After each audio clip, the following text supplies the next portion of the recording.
And if we look at specifically at EQT Midstream Partners, EQM, so what we will see that the main activity is to acquire, develop, operate, and own midstream assets in Appalachian Basin. So it's certain region in United States. And when we looked at this company last year, it was planning to do 3 projects, 2 mergers, and 1 building project.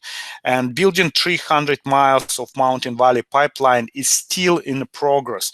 They were planning to close it and complete it by this time already, but they couldn't do it because, first of all, the green those activists which like protecting the environment, they were against of building the pipelines in certain areas. Eventually, Midstream Partners, they managed to solve the issues with them, and now they have some troubles with the local governments there, with some regulators regarding the building pipelines. Again, they're afraid that it will affect the quality of the water, and they have constant delays. And of course, when they have constant delays and they have to provide certain additional structural protection, etc., it increases cost, and that's why the company didn't show the profit which it expected because of those delays and because of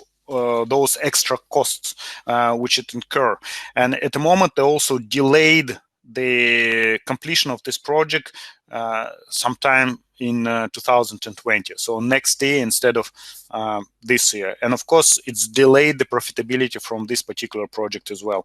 And I presume that this was the main reason why EQM slided even lower than some other companies in this particular industry, because they have this kind of uncertainties.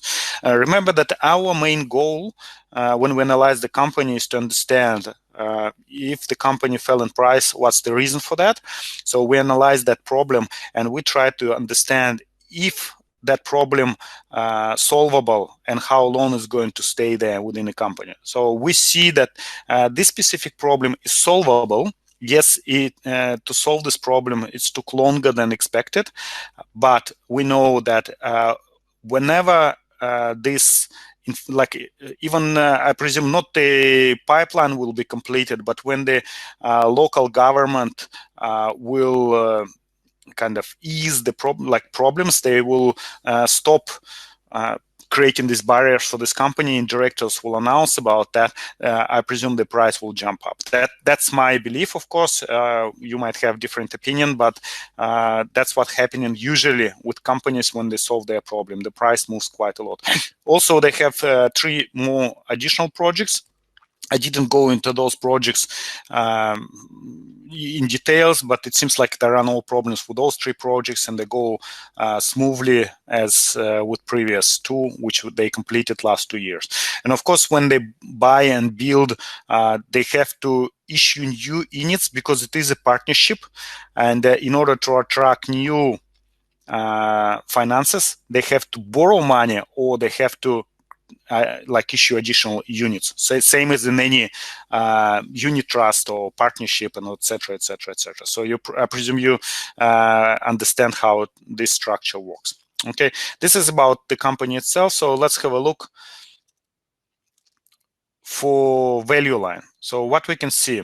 So first of all, the timeliness is 1. So value line believes that EQM has a highest potential to grow within the next 12 months. We can see that P ratio is 6.5, and at the moment price is like $29, $28.98, something like that. So it's $3 less. So I presume P ratio is also less. So it's kind of close to 6 P at the moment.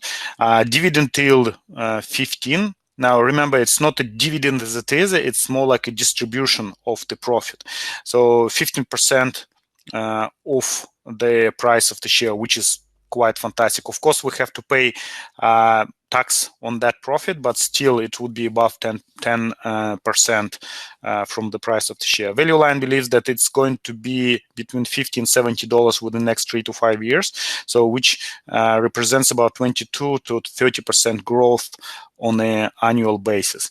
Now, if we look at revenue per unit and revenue for the company as a whole, so what we will see, let's have a look first for the full company. So we'll see that it's constant growth, non-stop growth, 100 million, 130, 180, 390, 6, 7, 8, 1.4 billion, and this year they're planning 1.6 billion to close. So the constant growth in sales and revenue. When we look at net profit, 32 million, 55, 100, 200, 300, like nearly 400, 500, 570, 900. This year they're planning to have a billion and then to grow to 1.2 billion. But if we look at the per unit growth, we will see that it's not as per company, and the reason for that we can see that, for example, here we can have a drop during this year. So instead of $12.40, we see $7.90. So it's $8 profitability. So how does it happen that per unit we see no growth, whereas per company we see growth? And the reason for that, it's simple. They issue new units. Okay, this profit already including those additional units, whereas here calculation goes like based on whatever unit you having right now. So we can see that they constantly increasing amount of units, whereas here was 34 million units, now it's 207 million units. And like whatever at the moment, they don't show that they're trying to grow it more, but most likely they're going to do that. All right.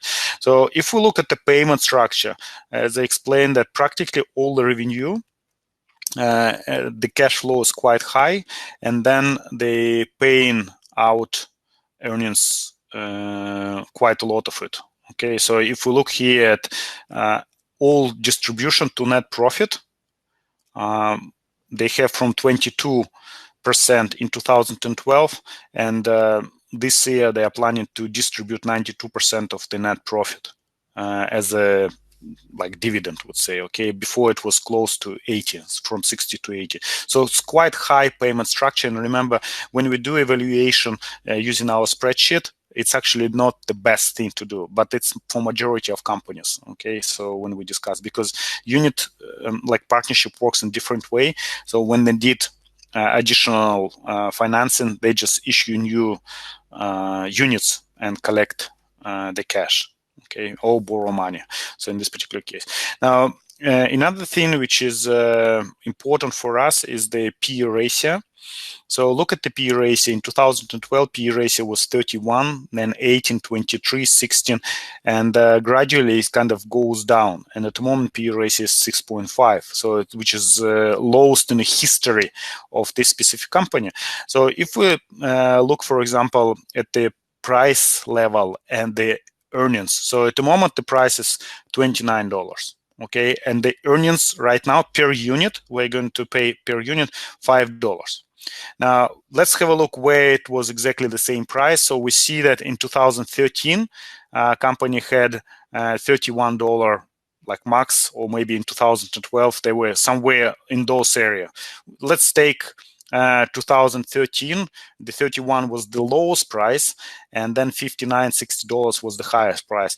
At that year, the profit was $2.4. So it was half of what company has now. Okay, and the price was higher than the current price. So it tells that people are paying twice as low. Like, I mean, they don't want to pay same amount of money which they were happy to pay in 2013. The profit grew, but the price of the share stays practically on the same level. So which is telling us that the company is quite undervalued compared with the historical levels. Okay, in this particular case. All right, the rest of data here, we can see that operational margin is fantastic, but I explain you why, because they practically, whatever expenses they have, they distribute as a profit because the operational company, they have units in this specific business, and they're getting payment in this way. So net profit, they are planning to have $1 billion. And the reason why we need to know that, because look at their debt level is $4.8 billion. And capitalization is close to $6 billion now. So it means that it's roughly 70%, even more probably, they have in debt. Okay, so quite high. So of course we have to ask ourselves, is it very bad or is it not very bad? Okay, so first of all, we have to understand, can the company serve that debt? So let's have a look. So first of all, long-term debt, 4.8 billion. So practically everything is long-term debt. So it means that they have to pay after 12 months. So there are no heavy liabilities within the next 12 months. It's one thing. The second one, due in 5 years, 1.6 billion. So it means that within the next 5 years, they have to pay only 1.6 billion. The rest of it, the rest $3 billion, they have to pay sometimes after 5 years. Okay, so we have to be sure now that the company can pay this $1.6 billion plus $200 million in interest within the next 5 years. Okay, so let's have a look how much they're making. Last year they made $9.2 billion, or sorry, $920 million. And this year they are planning to have $1 billion. So if they decide to pay dividend, like instead of distributing the dividend, pay the debt back, do you think, guys, they can do it? I presume they easily can do it.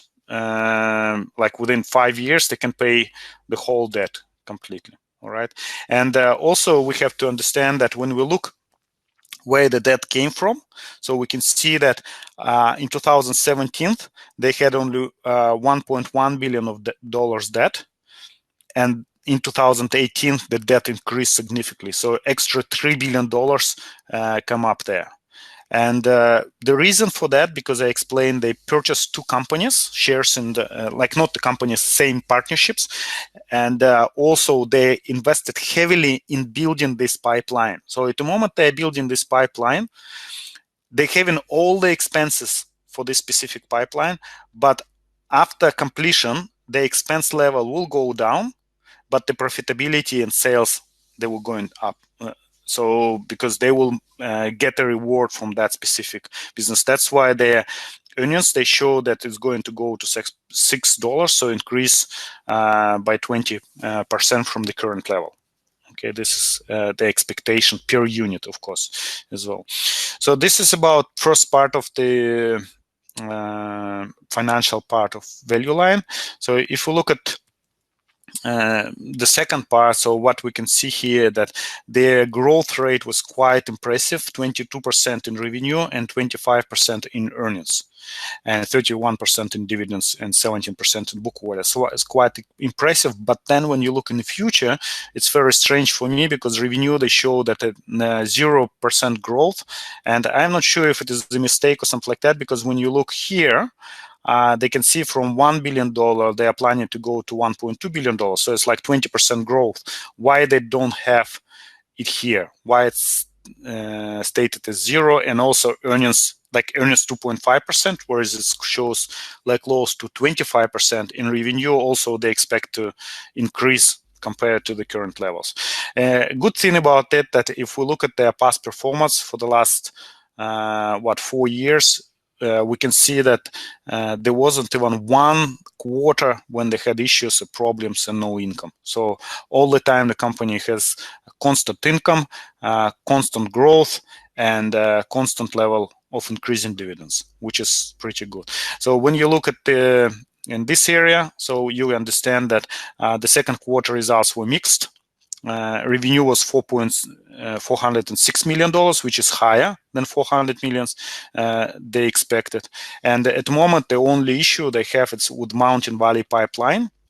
Continues to be with the regulatory challenges. Okay, but if you look at their projections, still the main draw here is the yield, which compares favorably to other companies within the industry. We do question, however, if the company can maintain consistent distribution hikes over the long haul. So can they pay these dividends? But at the moment, they believe that this equity carries our highest mark for timeliness. So they believe in the next 12 months, this company has the highest potential for the price growth specifically. Okay, guys, this is about this company fundamental. I presume some of you already analyzed it. I'm just curious, put in the chat if you already own this company or own maybe before this company, so if you know about this company. But regardless of that question, answer me, would you consider this company quality company, not quality company? Would you consider this company undervalued or overvalued company? Can you please put like in numbers, whatever you have, 3x4, 4x3, 3x3. What do you think about this specific company? Is it a good company based on whatever we see? Is it undervalued company? So express your opinion before we continue further, before I show our calculation.